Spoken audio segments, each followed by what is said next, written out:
So we have to talk about this Kwon Alexander to the Saints trade here from the 49ers. This was something that is I feel like the Saints linebacking core needed this more than we want to admit. But at the same time, it was something that you didn't necessarily expect because Kwon Alexander can get the job done.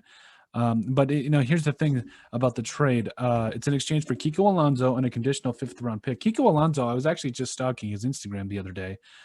This man is jacked. Like this man can play too. So I think it's kind of almost like an interesting swap here. What's your take on this? To me, it's a swap of linebackers. What's your take on it overall, though? Yeah, I guess it's a bit of a swap, but I do think Kwon is a bit better than Kiko. I think he does more, and I think New Orleans really needed that. Their run defense has been suspect time and time again.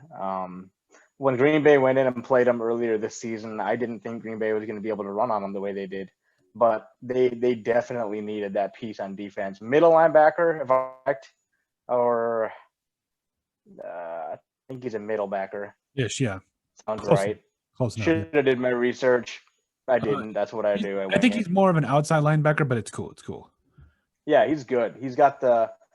He reminds me a lot of those really good hybrid middle linebackers like Fred Warner, Eric Kendricks. He's got the build to be as good as one of those guys. So if they can find a really good way to use him, this is a really almost a steal for New Orleans for the pick they gave up. I don't think Kiko Alonso was anything too special for him.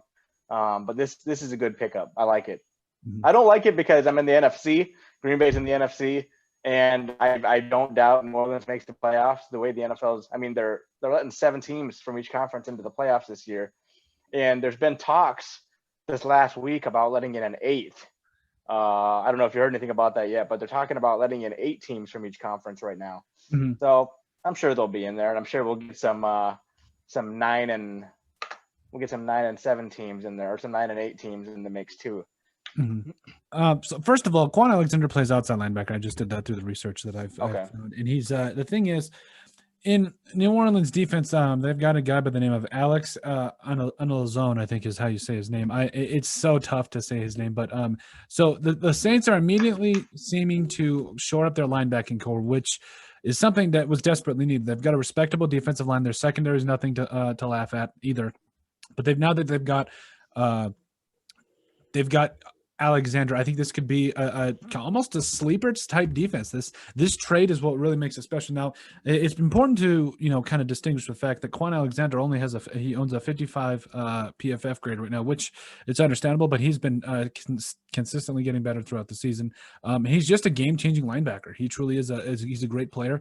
I agree with you about the thing with Kiko Alonso, but the thing with Alonso is he just hasn't been healthy. And I think that's something that's unfortunate, but it's true. And I think in order for some teams to be able to win this trade, especially the 49ers, the best ability in the NFL is availability. So I think that definitely moving forward, they have to be able to see what they can get out of Kiko. But on the other flip side of that, the Saints got a steal here in Kwon Alexander. I definitely think that. Now, what this will do for their defense, I'm not sure, but I do think that it will at least make it better. At the very least, it may as far as contenders, I don't know, but it makes them better at the end of the day. That's what I know. So.